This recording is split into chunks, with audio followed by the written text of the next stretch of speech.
Aqui no estúdio, o vereador de Teresina, o vereador Dudu. Obrigado, vereador, pela participação e pela aceitação do convite. É um prazer, mais uma vez, estarmos aqui nesse grande canal de diálogo com o povo. Vereador, vamos começar falando da Câmara Municipal. A Câmara retomou as atividades. É confusão, já foi com confusão. Promete esse segundo semestre, viu? A Câmara sempre foi e vai ser sempre um palco de muito debate político de todas as ordens e, sobretudo, sobre Teresina. Então, iniciamos hoje com a pauta bem extensa, mas, como sempre, diligentemente, o presidente Enzo e todos nós votamos matérias importantes, projeto de lei. Eu, mais uma vez, tive a grata satisfação de duas leis nossas serem votadas hoje por unanimidade. Uma que cria o mês de abril como o mês roxo para se discutir todos os tipos de cegueira. Existe hoje um alerta mundial em relação ao crescimento da cegueira no planeta. E no Piauí, em Teresina, não é diferente. Desde a catarata, que hoje nós temos vários mutirões, como outros tipos de doenças também, que estão se incidindo muito forte aqui na nossa capital. Então, nós recebemos uma demanda de médicos oftalmologistas que pediram que a gente também criasse essa atenção em relação às cegueiras.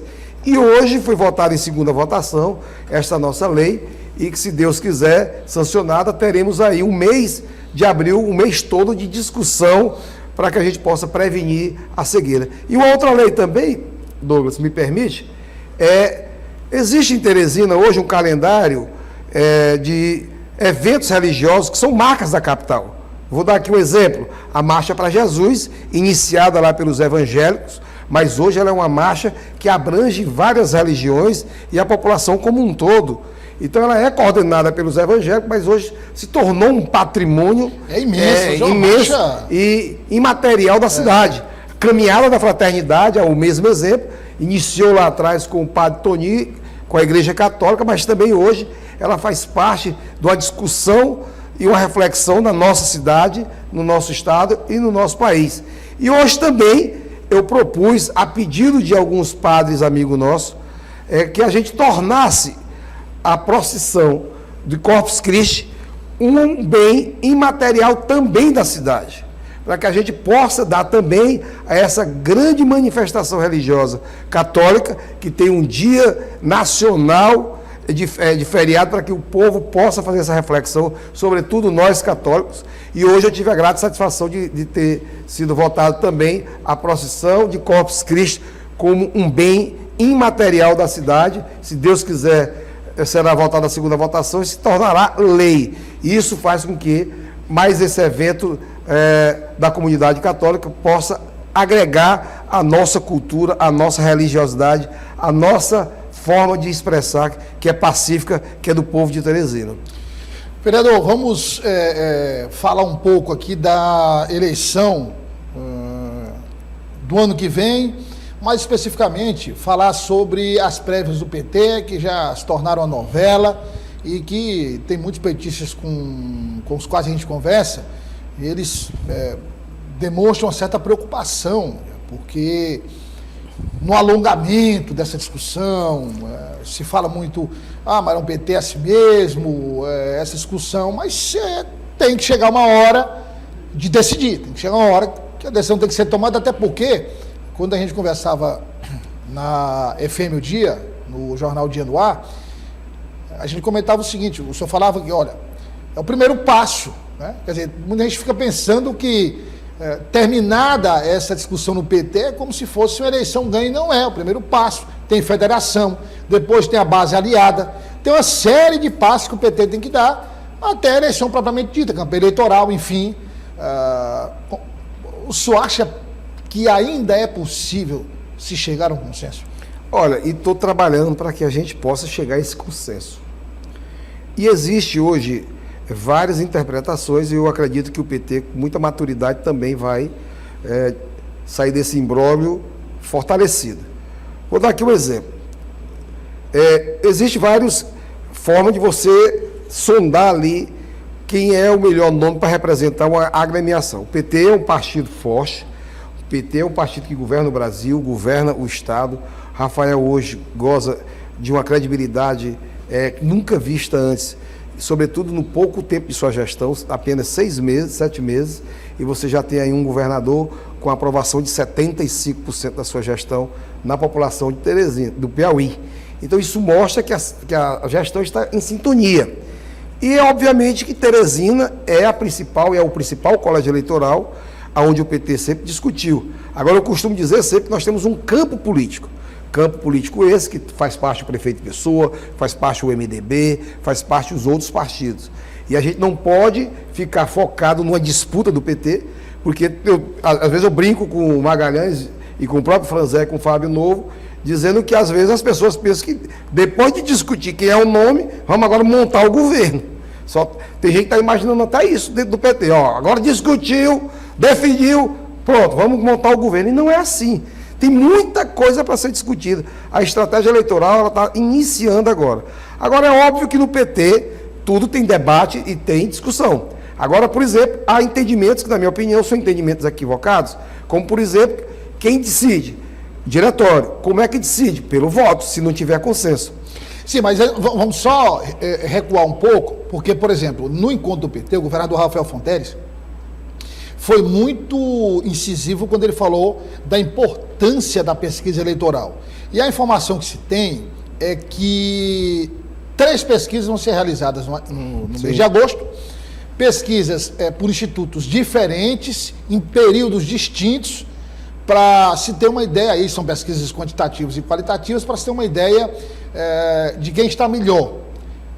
O governador Rafael Fonteles disse, olha, não dá para escolher um candidato que não seja o preferido da população. Preferido, claro, dentro dos nomes do PT. Então, o governador deixou muito claro a importância da pesquisa e que ele vai levar em conta, com um peso muito maior, a pesquisa eleitoral. Aí o senhor falava, bom, esse é o primeiro critério e tal, vamos lá, não se chegou a um acordo, não se chegou a um consenso, vamos para o diretório. Aí é onde mora o problema.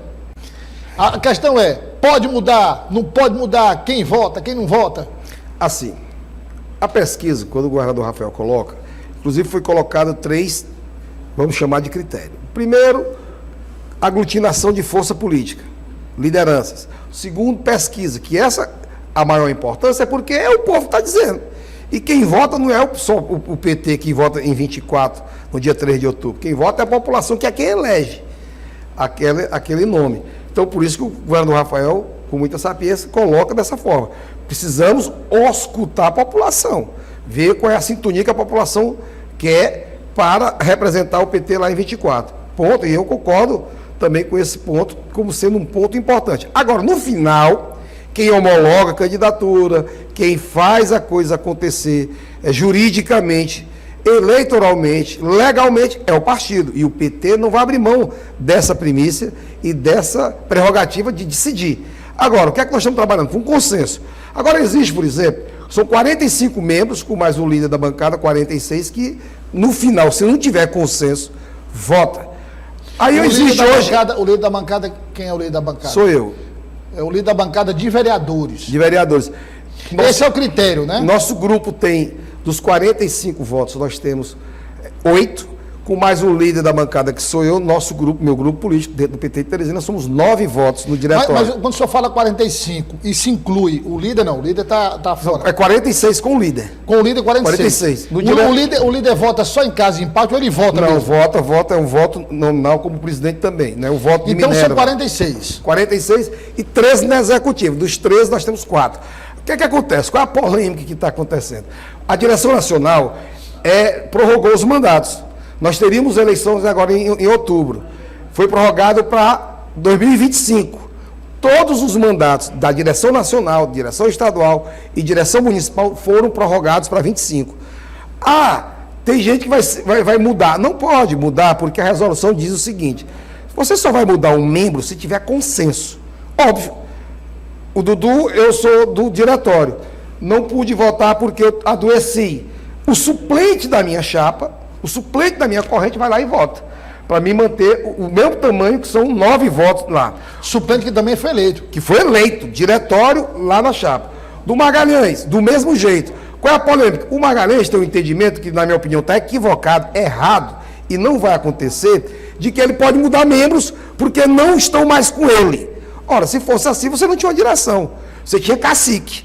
Eu sou o dono dos votos, então eu, como cacique, quem não tiver comigo sai. E a direção ela é eleita. Porque qual o raciocínio? Os vereadores, os membros. A eleição que ele disputou com o Gilberto Paixão. Isso. Aí, ele foi eleito. O atual presidente Cícero Magalhães foi eleito. Com meu apoio, inclusive. O seu apoio, inclusive. Então, veja só, o seu apoio a Cícero Magalhães. Sim. Só que nesta eleição, o senhor está apoiando Fábio Novo. Sim. Dentro do critério de Cícero Magalhães, o senhor podia ser trocado. Exato, mas só que lá eu tenho os 9 votos por voto. O Magalhães tem o quinhão dele por voto. Os membros que compõem o grupo dele, vou dar aqui um exemplo. O Messias é do grupo do Magalhães. E eles estão dizendo que vão substituir o Messias. Se o Messias não quiser sair, não sai. Por quê? Porque o Messias vai dizer assim, ó, eu fui eleito, não cometi nenhuma infidelidade partidária, não estou sofrendo nenhum processo disciplinar, nem de falta de ética. Apoiei o Lula, todos os candidatos do PT, então assim, não tenho nada que desabone minha conduta. Era diferente, Douglas, se o Dudu, que é membro do diretório, votasse no Bolsonaro, contra os deputados e tal, mesmo que eu tivesse feito isso, sendo membro do diretório, eu não poderia arbitrariamente ser expulso ou mudado. Teria que ser constituída uma comissão de ética, para que a comissão de ética me desse o amplo direito de defesa, e aí, no final, o relatório da comissão de ética, dizendo para sair, para expulsar ou não, vai para a executiva, e a executiva é que delibera. Então não é um processo simples. Então o PT não vai aqui a bel prazer, o cara está aqui com o Dudu, não volta mais, tira. Não. Se tem um acordo, aquele membro não vai votar, o suplente assume. Então, tirar de forma arbitrária. Não tira. Tirar de forma arbitrária para o senhor parece uma espécie de curral eleitoral? Transformar a executiva municipal num curral eleitoral? Aí você está fazendo uma coisa errada contra a instância. E existe uma resolução da Nacional. A resolução da Nacional diz, se tiver consenso. Porque se tiver consenso, é natural, por exemplo. Eu tenho consenso. Inclusive com quem vai sair. Exatamente, acabou. Eu não quero mais ficar, beleza, bacana. Tchau. Aí se substitui por um membro eleito, não pode vir de fora, não tem essa história. Então, aí onde está o negócio? Aí fica a contagem de voto. Eu brincava com o governador, com o ministro nesse encontro do PT, e com o Rafael, e com o próprio Franzé, e com o próprio Fábio Novo e a Regina. Digo, Regina, pela contagem de voto aqui, nós já estamos com 110 membros do diretório e com 30 membros da executiva. Porque cada um diz que vai ter o seu número, vai mudar. A mesma projeção, quando você fala de eleição para a Câmara, quando você olha o que cada partido diz que vai eleger, tem que construir mais outra Câmara. Porque essa aqui não dá. Então o PT ele segue uma democracia interna muito forte. E aí, o que é que pode acontecer? Se tiver uma arbitrariedade num processo desse, vai para um executivo estadual que pode dar o seu parecer final e depois fazer se recorrer à nacional. Mas isso aqui é líquido e certo, não pode mudar desse jeito. Só se tiver consenso. Mas o que está pesando aí é o presidente da executiva dizendo que pode, não tem nenhum problema, que isso já ocorreu outras vezes. O Magalhães sabe, o Magalhães está defendendo a tese dele, mas ele sabe que ele tem limites, como todos nós. Ele sabe disse que isso é feito com frequência. Não, olha, na executiva municipal, o que acontece na executiva você pode mudar. Porque a executiva são os 13 membros que executam o dia a dia do PT. Aí, por exemplo, o Dudu, ou A, ou B, ou C, está na executiva e não está comparecendo nas reuniões, aí a corrente dele diz, eu quero substituir, porque existe inclusive uma norma. Não participar de 3 reuniões consecutivas da executiva, não participar das deliberações, não construir a sua pasta. É preciso desobedecer. É passivo de substituição, não é expulsão. Porque às vezes você tá com outro problema, você está trabalhando, você está fora, enfim. Aí a sua corrente lhe substitui, mas você continua membro do diretório. Agora não tem como você tirar do diretório. Pela resolução nacional. Sem que haja uma justificativa clara, um consenso. Teve consenso. Só porque houve uma mudança de voto, porque eu votava em A, votava em B. Isso aí não acontece, porque se isso vier ou se possivelmente isso acontecer, isso com certeza se derruba na instância superior, e isso causará um mal e um constrangimento, inclusive para qualquer um dos candidatos que fizer isso. O próprio Franzé, que vai ter aquela pecha. Ah, rapaz, o cara está dando golpe. Não, pois para quem está dando um golpe. E os interlocutores do PT com quem eu tenho conversado, eles têm dito o seguinte, olha, e é ruim para o partido, porque enfraquece o partido na hora de sentar à mesa para discutir com a federação, na hora de sentar à mesa para discutir com os outros partidos coligados, quer dizer, isso enfraquece o partido, causa, e aí inevitavelmente vai deixar sequela. Eu tenho dito sempre, Douglas, todo mundo sabe, eu no início desse processo, eu discutia com o Franzé, discutia meu grupo político, discutia com o Franzé sobre a tática nossa, a estratégia que a gente ia usar. E eu conversava muito com o Franzé. E nós não tivemos entendimento político. Isso é normal. Não chegamos a finalizar o nosso entendimento político. Comecei a conversar com o Fábio Novo. Fábio Novo, primeiro, foi candidato a prefeito na eleição passada. Eu votei no Fábio Novo e no Franzé em 2018 e agora em 2022 votei no Fábio Novo para estadual. E acho que o Fábio Novo hoje representará melhor, porque já tem um recall da campanha passada, é o líder do governo, como o Franzé é o presidente da Assembleia. São dois grandes quadros que o PT tem. Você imagine o Franzé, um cara da periferia, chegar onde chegou, secretário de Fazenda, secretário de Administração, funcionário de carreira no maior cargo que tem a Prefeitura, que é o fiscal de renda, é o fiscal de tributo municipal, hoje presidente da Assembleia, a primeira vez que o PT chegou a presidente da Assembleia. Fábio Novo da mesma forma, o cara que veio lá de Bom Jesus. Foi presidente do PT, eu fui vice-presidente dele. Foi o maior secretário, sem dúvida nenhuma, o maior secretário da história do Piauí, da cultura, é o Fábio Novo. Fez uma revolução na cultura. É o líder do maior governo da história do PT, que tem aqui hoje, com 7 meses, uma aprovação de 80%. Ele é líder desse governo. Então tem desenvoltura na Assembleia esses dois quadros. Você já imaginou, com bom desempenho, embaixo aqui, ficar brigando, tira fulano, bota ciclano, esse não gosta, tira o... Ficar parecendo que o PT está usando uma estratégia de direção para coibir o diretoriano, o membro do diretório que o PT sempre respeitou. Eu sempre bato no peito e digo, no dia que o PT chegar o Lula, chegar o Eto, chegar o Rafael, chegar seja quem for, dos maiores líderes que a gente tem, determinando o que o pensamento dele, sem discussão do PT, eu faço é sair desse partido. Porque eu ajudei a construir um partido que foi forjado, foi na discussão, na luta, onde o José tem o mesmo valor do João, o branco tem o mesmo valor do preto, o pobre tem o mesmo valor do rico, o sindicalista, o senhor é um petista histórico. Se começar a acontecer esse tipo de virada de mesa... Isso... Aí acaba a história nossa. E já imaginou começar exatamente pela menor instância do partido, que é o diretório? Ninguém vai entender.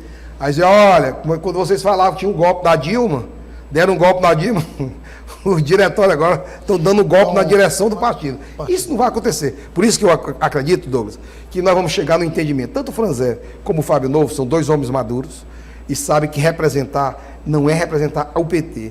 Lá na disputa nós vamos representar um campo político, nós vai ter muita discussão, nós vai ter muita construção, muita água tem que passar na ponte, até o que passar dessa indicação do PT ser o real candidato. O senhor acredita que alguns até falam nisso, quando a gente conversa, alguns falam nesse assunto. O senhor acha possível judicializar, chegar a uma judicialização?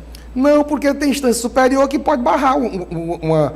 Por exemplo, se acontecer uma coisa dessa, uma arbitrariedade dessa, de você caçar um membro do diretório ao bel prazer, há simplesmente uma instância estadual que pode corrigir e fazer um constrangimento. Por isso que eu não acredito que o... E tem ainda a instância nacional, né? E ainda tem a instância nacional. Eu não acredito que o Fábio Novo, que o Franzé, que o Magalhães, que eu iríamos proporcionar uma mazela desse para você pagar um mico desse, de estar pegando nas costas. Nós tivemos uma intervenção na história do PT de Teresina, foi em 96, e serviu de alerta até hoje. Então, nunca vai ter uma intervenção nesse nível. Na eleição que nós disputamos, o Magalhães municipal e eu estadual... Só para explicar, vereador, 96, o que ocorreu em 96, só para o telespectador e a telespectadora entenderem. Em 96, nós optamos por uma candidatura a prefeito, que era o Nazareno, e tinha 4 candidatos a vice. O Hélito, Trindade, Lourenço e Hortência. Em 2 turnos, nós Quer dizer, optamos... o professor Nazareno Fonteles era o candidato a prefeito. A prefeito. Isso aí não tinha 96, dúvida. Isso. Nós tínhamos homologado o nome dele. O nome dele estava O nome dele homologado. estava homologado, por isso que ninguém podia tirar. Só ele poderia renunciar. E nós homologamos o nome dele em 95. Em 95, numa plenária oficial do PT. Aí, o nome que passou foi o Lourenço. Um grupo não aceitou o Lourenço. Aí eles, para indicarem um outro nome, fizeram a intervenção. Foi a pior eleição que o PT teve. Porque entrou rachado, brigado, mas de lá para cá serviu como exemplo. Mas essa nunca mais intervenção tivemos. foi feita por quê? Pelo diretório estadual? O diretório estadual interviu no diretório municipal. De lá para cá, nunca. Quer dizer, o Lourenço foi o escolhido e o diretório estadual mudou. Mudou. Naquele momento mudou Aí foi o Wellington, Wellington. o vice. E a repercussão foi Ruim negativa. internamente Ruim. para o partido. Tanto é que nós não fomos para lugar nenhum em 96. E outra coisa, e repercute até hoje, né? Está nos andares da história, a gente não pode negar a história e eu não nego. Por isso que eu digo, então nós não vamos jamais cometer uma arbitrariedade dessa, de você chegar bem aqui. Por exemplo, na eleição que eu disputei com Assis Carvalho, nosso saudoso, meu querido Assis, que eu quero até aqui deixar registrado aqui, para a família do Assis, então me permita, para a família do Claro. Assis, que o Centro Materno Infantil foi muito trabalho do Assis, luta do Assis, que iniciou os trabalhos para que o Centro Materno Infantil fosse entregue agora pelo governador Rafael. A gente não poderia deixar de fazer essa ressalva também para o Assis, em memória esse grande hospital da mulher, que é o Centro Materno Infantil, que é um dos maiores do Brasil e vai ser uma referência para o Brasil inteiro. Então, isso tudo foi graças à luta do Assis lá atrás. Mas o Assis, na campanha do PT, tinha uma votação de delegados que poderiam votar, que aqui o diretório não aceitou. Eu tive que recorrer para a Nacional e ganhei, e votaram todo mundo. Na eleição que nós elegemos, inclusive, o Magalhães como presidente do municipal, e o Assis ganhou a eleição estadual. Vereador, enquanto isso, a chapa proporcional vai ficando de lado, né? Aí, cadê a discussão das proporcionais? Cadê discutir o corpo, que é mais importante do que só a cabeça? Então, por isso que eu tenho dito, nós vamos, inclusive, definir isso agora em agosto, para não ter confusão em setembro. Nem Quem é que vai ser candidato, o candidato, o pré-candidato, para que possa aí dar os passos seguintes, que são muitos, e aí o PT pacificar essa discussão e irmos cuidar agora da chapa proporcional e, mais do que isso, um programa de governo à altura do desafio do PT de Teresina para Teresina, casado com o estadual e com o nacional. Agora, o senhor defende, no caso da chapa proporcional, o senhor defende a mesma estratégia que ocorreu na última eleição, um chapão, com todos os nomes, quem tem mandato, ou o senhor acha que deve ser analisado caso a caso? Hoje nós temos praticamente mais de 30 nomes pré-candidatos a vereadores e vereadoras do PT. Existe outros... A projeção é chegar a uns 6 a 7, eleger 6 a 7. Hoje existe tantos outros nomes, inclusive de mandato, que querem vir para o PT, querem discutir. Nós temos uma federação que faz parte do PCdoB e Quer dizer, a federação tem 4. Quatro candidatos. 3 4 do PT e um no PV. No PV. A ideia é, pelo menos, a gente, no mínimo, aí, eleger 7 ou dobrar para 8, que é o razoável para o tamanho do partido. Agora, existem outros nomes de fora que querem discutir conosco. Agora, esse é um passo que a gente não está dando exatamente por conta dessa... Mas na sua visão, na minha por visão, exemplo, Venâncio Cardoso e tantos outros nomes. o Venâncio é um nome que tem construído e construiu a história dele dentro do PT e, por as circunstâncias da vida, teve essa mudança e foi para outro partido, mas sempre teve ali aliado com a bancada do PT lá na Câmara e sempre teve as suas ações alinhadas com a gente. Assim como outros nomes, como o próprio... Mas o senhor acha que é viável, na sua opinião, esse chapão? Eu acho que sim, acho que... Colocar lá, tipo, já tem Elzuíla, Dudu, Deolindo, colocar, digamos, umas 3 ou 4 vereadores de mandato e juntar todo mundo e... Hoje tem um que é pré-candidato a prefeito, que é o nosso presidente Enzo, que é do PDT, que também é um nome que constrói conosco e construiu com o PT ao longo dessa história dele lá na Câmara e teve na eleição agora com os principais nomes do PT em 2022. Então, eu acredito o Enzo é candidato a prefeito e lá na frente, tendo algum tipo de mudança, é um nome também que tem uma simpatia interna muito forte.